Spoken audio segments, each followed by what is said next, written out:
Adelia sedang santai berada di sebuah salon kecantikan yang beralamatkan di Jalan Basuki Rahmat, Palembang, Sumatera Selatan. Di saat itulah, polisi langsung membekuk melakukan penangkapan atas dugaan menyembunyikan aset-aset yang dihasilkan dari penjualan narkoboy milik suaminya. Dan bahkan dia dikabarkan terlibat dalam membantu suaminya untuk berbisnis barang haram ini. Yo geng! Tekan tombol subscribe geng. Hey yo, what's good? Welcome back to Kamar Jerry.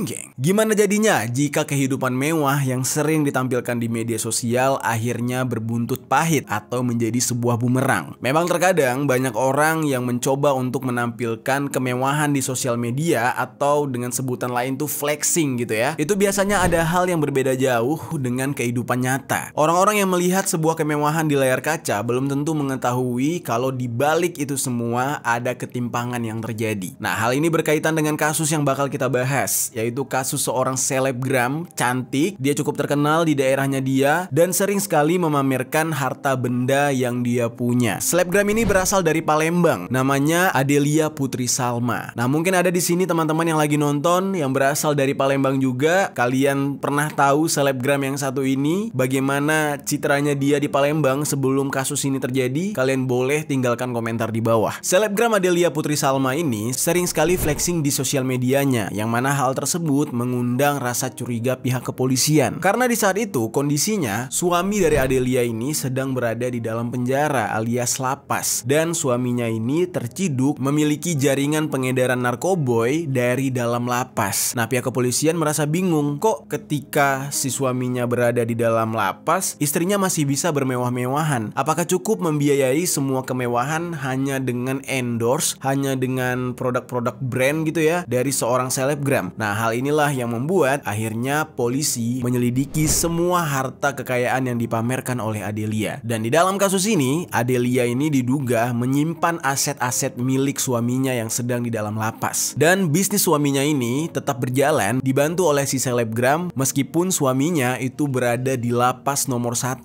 lapas yang paling terisolasi, yaitu Nusa Kambangan. Sampai pada akhirnya kasus ini pun mencuat dan Adelia pun ikut terciduk. Bagaimana kisah selengkapnya? Langsung aja kita bahas di sisi lain.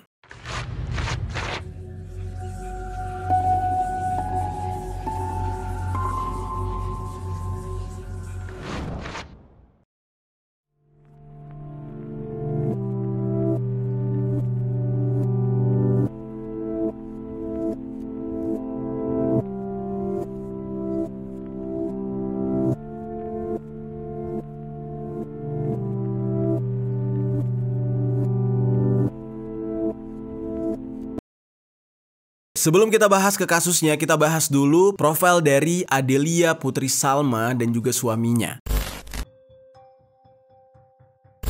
Adelia Putri Salma dikenal sebagai seorang selebgram asal Palembang, Sumatera Selatan. Dia ini tinggal di Ilir Barat 1 Palembang. Dan selebgram yang satu ini memang dikenal oleh publik sebagai selebgram yang bergelimang harta. Karena memang konten-konten dia itu seputar konten-konten flexing. Dia memperlihatkan kekayaannya, plus juga dia seorang wanita cantik. Nah, akhirnya di Palembang dia memiliki banyak pengikut. Kebetulan banget, dia ini adalah seorang istri sah dari seorang narapidana narkoboy. Yang mana ini nggak main-main, si suaminya itu narapidana narkoboy jaringan internasional. Nama dari suaminya itu adalah Kadafi atau David. Dari hasil pernikahan dengan David, dia memiliki seorang anak yang masih kecil. Dan untuk saat ini, semenjak David atau Kadafi ini masuk penjara, Adelia tinggal bersama ibu dan anaknya tersebut yang masih sangat kecil. Dari berita yang beredar, suaminya itu udah dipenjara dari tahun 2017. Dan di dalam penangkapannya, si suaminya ini diamankan oleh BNNP Sumsel bersama 4 orang lainnya yang merupakan kurir atau pekerjanya dia. Proses penangkapan dari David ini dilakukan di 2 tempat. Dan salah satu dari tersangka yang merupakan anggotanya David ini akhirnya didor hingga tewas oleh polisi gara-gara berontak. Dan dalam dalam penangkapan tersebut ditemukanlah sejumlah barang bukti berupa 10 kg sabu-sabu serta 30 butir ekstasi. Jadilah di saat itu Adelia ini hidup bersama ibu dan anaknya doang. Ada sebuah hal aneh nih yang terlihat setelah suaminya dipenjara. Adelia justru tidak terlihat melarat hidupnya atau susah hidupnya setelah suaminya dipenjara. Kan seharusnya senormalnya seorang istri, jika suaminya tidak lagi mengirimkan nafkah, ya gara-gara apalah gitu ya, otomatis kan hidupnya jadi susah, jadi melarat gitu ya. Tapi kalau ini enggak, dia justru semakin menunjukkan kehidupan mewahnya dia, geng. Aktivitas sehari-hari dia unggah di media sosial, termasuk misalkan salah satunya kayak makan di restoran mewah. Dan hal itulah yang membuat banyak orang menjadi curiga, ini si Adelia dapat uangnya dari mana? Kan suaminya dipenjara, apa dia udah menikah lagi? Hal itulah yang menjadi tanda tanya. Dan bahkan dari beberapa postingan dia, terlihat dia juga memakai barang branded. Disinilah hal yang semakin tidak biasa diperlihatkan oleh Adelia. Karena kalau sudah sampai memakai barang branded, otomatis duitnya super duper berlebih. Selain hobi mengoleksi tas branded, misalkan kayak dari brand Gucci, Chanel, dan juga Hermes gitu ya, dia juga senang olahraga ala orang kaya, yaitu main golf. Tidak jarang dia memposting kegiatan dia bermain golf ini di sosial media TikToknya, geng. Nggak berhenti sampai di situ, kemewahan hidup Adelia ini juga ditunjukkan dari olahraga lain yang dia pilih, yaitu olahraga menembak. Dari beberapa postingannya terlihat dia sambil memegang senjata, memakai jilbab hitam, celana panjang, dan juga kaos oblong putih. Dan di saat itu memang benar-benar dia tidak terlihat seperti seorang istri yang tidak lagi dinafkahi oleh sang suami. Nah, bahkan ya sebelum Instagram pribadinya di private kayak sekarang, kita juga bisa melihat kalau dia berolahraga kuda. Jadi ini taraf olahraganya memang udah olahraga orang-orang kaya ya. Olahraga yang biasanya itu dilakukan oleh orang-orang yang duitnya udah berlebih. Tapi mungkin di sini kita nggak bisa 100% suuzon dari mana biaya dia untuk menjalankan lifestyle seperti itu. Ya bisa aja kan dia mungkin kerja, nabung sendiri, atau mungkin nerima endorse sebagai selebgram gitu kan. Nah, kita nggak tahu. Nah, lalu diketahui juga background dari Adelia ini, dia memiliki gelar magister manajemen dan keluarganya terkenal sangat tertutup dengan warga sekitar. Nah, sebelum tertangkap, para tetangga mengatakan kalau Adelia cukup lihai, cukup pintar menyembunyikan identitasnya dia, geng. Jadi, kepada para tetangga, dia mengatakan kalau profesi dia adalah seorang dokter. Nah, sehingga hal tersebut membuat para tetangganya tidak curiga dengan kehidupan mewahnya dia. Ya, mungkin memang benar dokter sih, dokter obat-obatan terlarang tapi gitu kan. Bisa aja, mungkin maksudnya ambigu ke sana tuh. Nah, jadilah para tetangganya itu tidak pernah curiga dengan pekerjaan sebenarnya dari Adelia ini. Nah, belakangan setelah semuanya mencuat dan penyelidikan polisi dilakukan, barulah diketahui ternyata Adelia ini bisa hidup mewah dari hasil penjualan obat-obatan terlarang. Sekarang kita masuk ke dalam pembahasan kronologi penangkapan dari Adelia Putri Salma.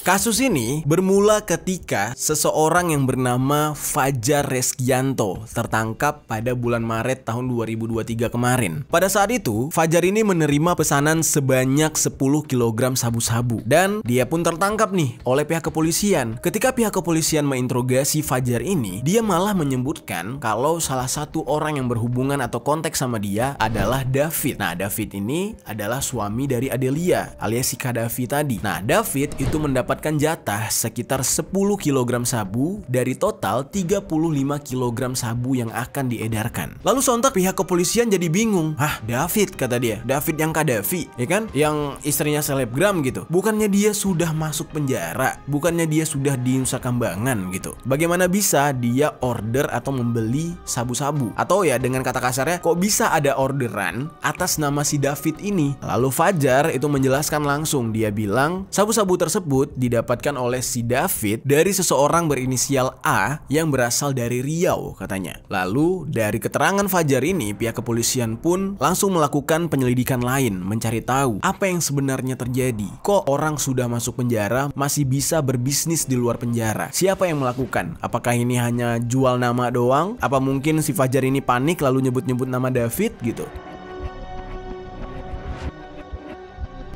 Nah, akhirnya kasus ini pun dikembangkan. Ketika kasus ini dikembangkan, barulah beberapa bukti itu mengarah kepada istrinya David, yaitu seorang selebgram yang bernama Adelia Putri Salma. Nah, ternyata usut punya usut, Adelia ini membantu suaminya. Adelia diperintahkan oleh suaminya David dari dalam penjara untuk mengorder atau memesan sabu-sabu tersebut. Nah, diketahui ternyata David ini tidak kapok dengan masa lalunya sebagai pengedar narkoboy, yang mana bahkan dari dalam jeruji besi pun dia masih mencoba untuk berbisnis. Dan bahkan ini bisa dikatakan semakin menjadi-jadi gara-gara dia kali ini malah melibatkan istrinya yang tadinya tuh nggak tahu apa-apa soal ini. Istrinya terlibat dan jaringan narkoboy internasionalnya ikut berlanjut.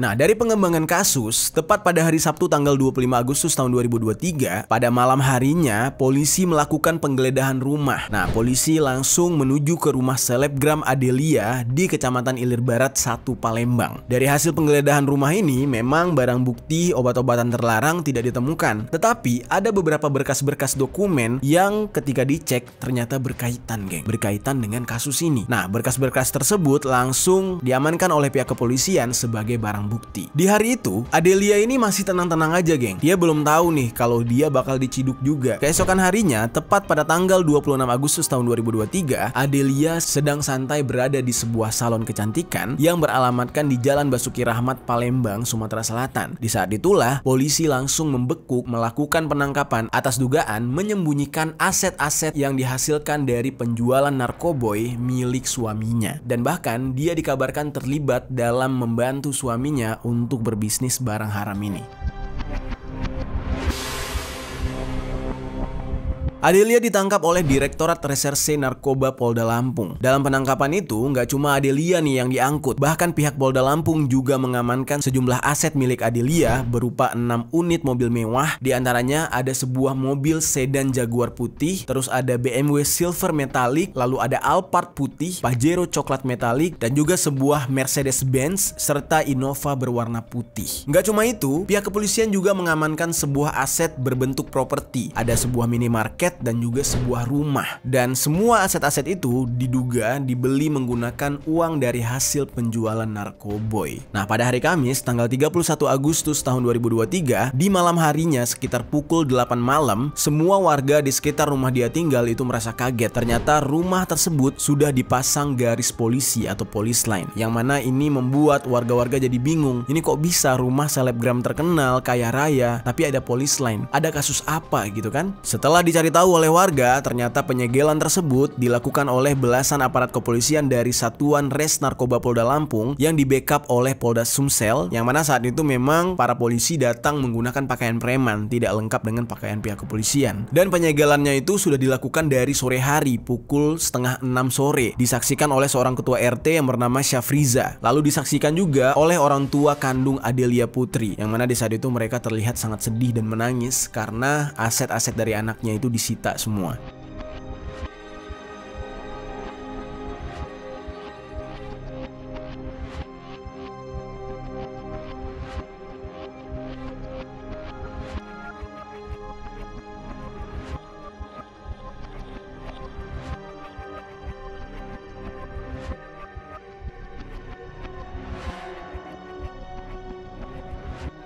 Nah, pada saat yang bersamaan, para warga di sana justru sama sekali tidak mengetahui apa yang terjadi, dan menurut pengakuan warga, Adelia dan orang tuanya itu sangat jarang bersosialisasi sehingga ketika kejadian penyegelan rumahnya, warga sama sekali tidak mengetahui apa-apa. Nah, Adelia ini tipikalnya beda banget sama pengedar narkoboy asal Aceh yang kemarin sempat gue ceritakan. Yang dimana kalau Adelia ini tidak bersosialisasi dengan warga, tapi justru pengedar narkoboy perempuan asal Aceh itu malah deket banget dengan warga. Dia sering bersosialisasi, bahkan sering membantu warga. Jadi warga-warga yang kesusahan tuh banyak yang dia tolong. Nah, di saat penyegelan berlangsung, terlihat orang tua dari Adelia itu sedang sibuk memisahkan atau memindahkan beberapa barang yang ada di rumah tersebut dengan terburu-buru. Entah dia memang diberikan waktu yang cukup singkat oleh pihak kepolisian, atau justru dia ingin menghindari pemantauan warga, atau ada warga yang bertanya tentang apa yang terjadi. Nah, makanya dia buru-buru di saat itu, geng.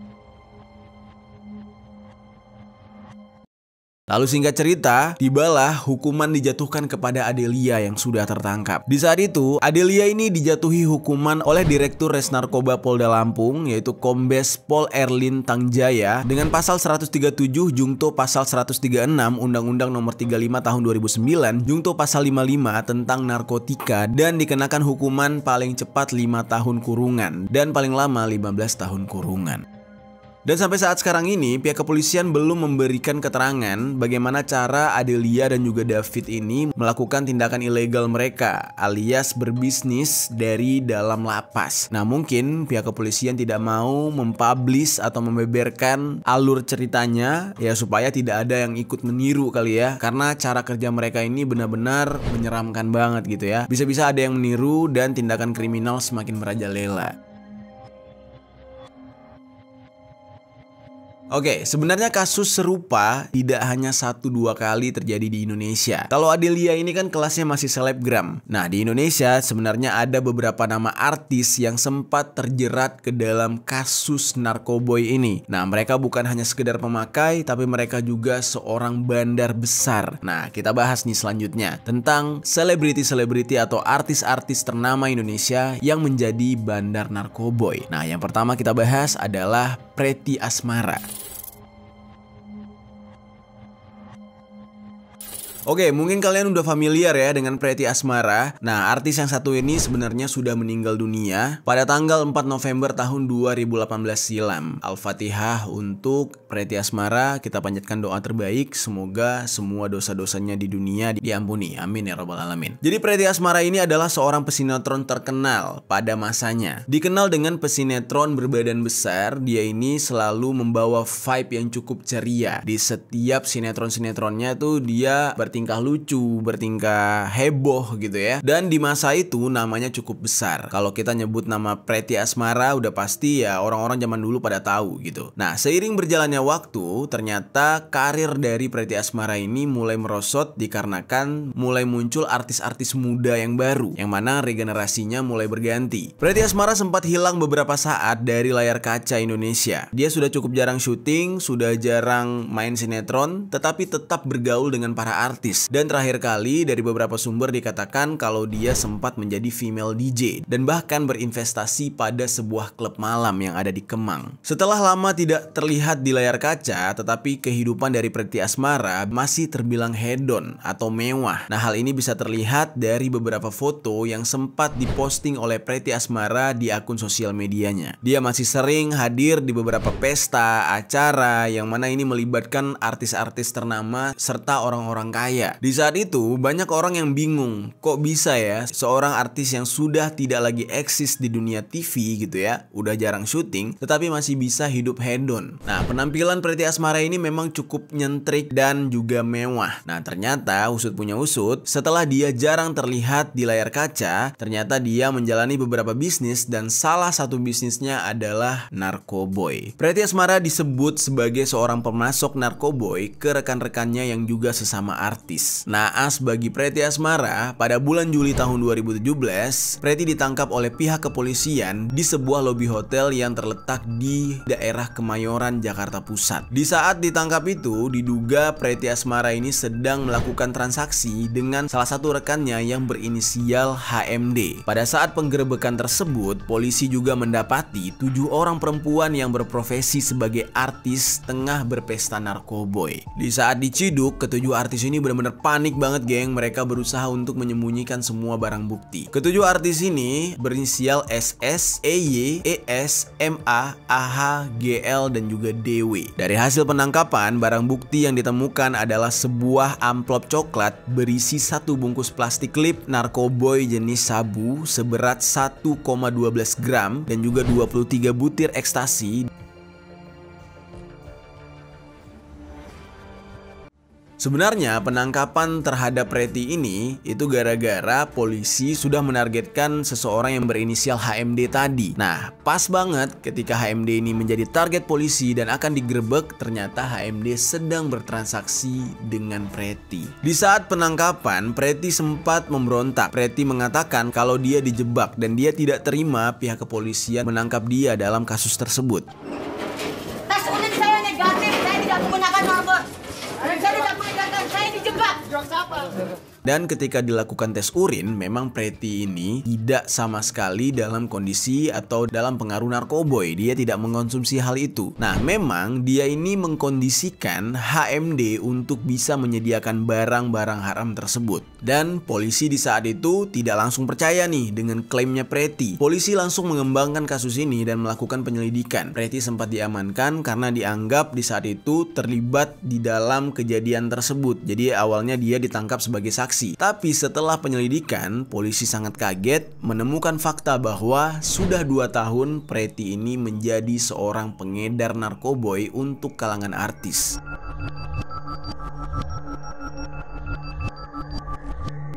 Yang lucunya adalah sebelum dia ditangkap, dia ini pernah menjadi duta anti narkoboy.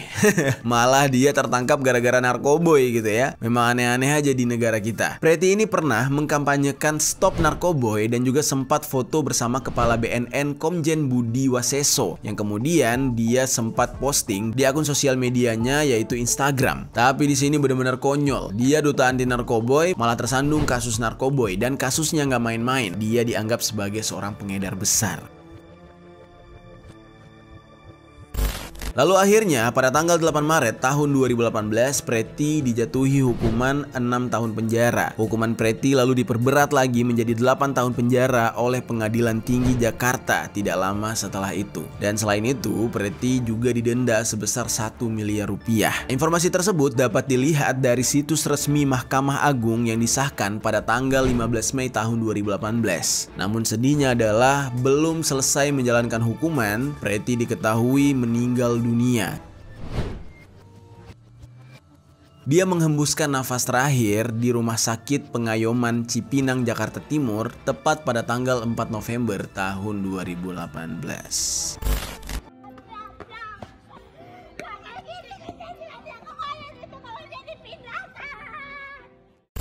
Ya, semoga tenang di alam sana Mbak Pretty. Semoga semua dosa-dosanya di dunia diampuni. Amin ya robbal alamin. Kita ke kasus artis atau selebriti selanjutnya yang juga menjadi bandar narkoboy besar. Nah, siapa orangnya? Namanya adalah Zul Zilfilia, yang merupakan seorang vokalis dari band yang bernama Zilfilia.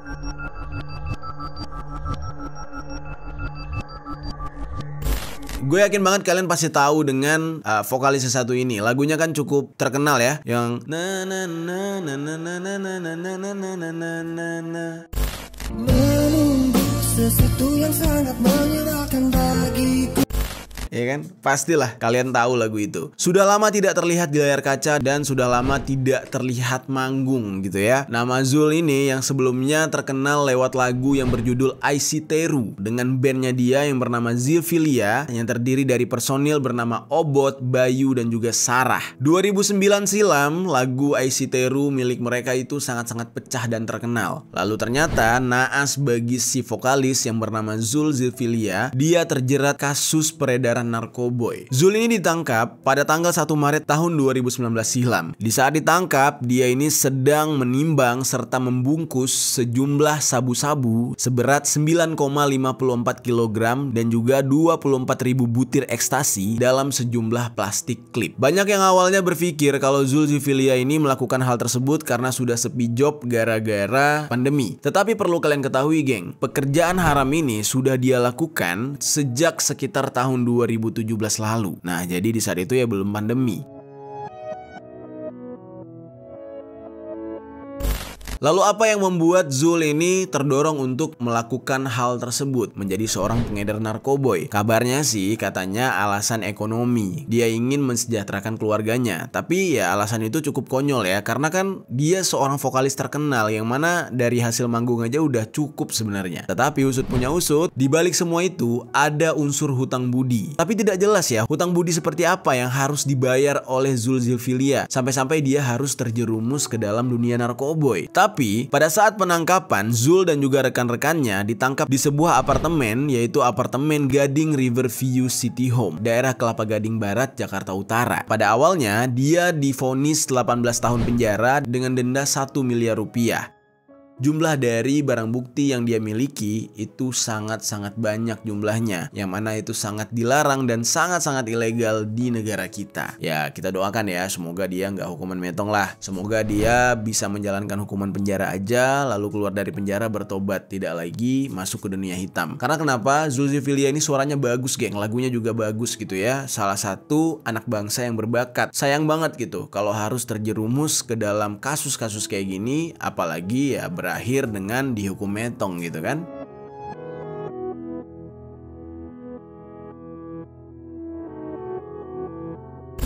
Itu dia geng, beberapa artis Indonesia yang ternyata terlibat kasus narkoboy dan pengedaran narkoboynya yang nggak kecil-kecil. Lalu mereka bisa dikatakan termasuk ke dalam deretan pengedar narkoboy sukses karena hasil yang mereka dapatkan dari penjualan narkoboy cukup besar jumlahnya. Oke, selanjutnya kita bakal ngebahas salah satu influencer atau selebriti lain. Kali ini kembali kepada selebgram asal Brazil yang bernama Jennifer Rovero.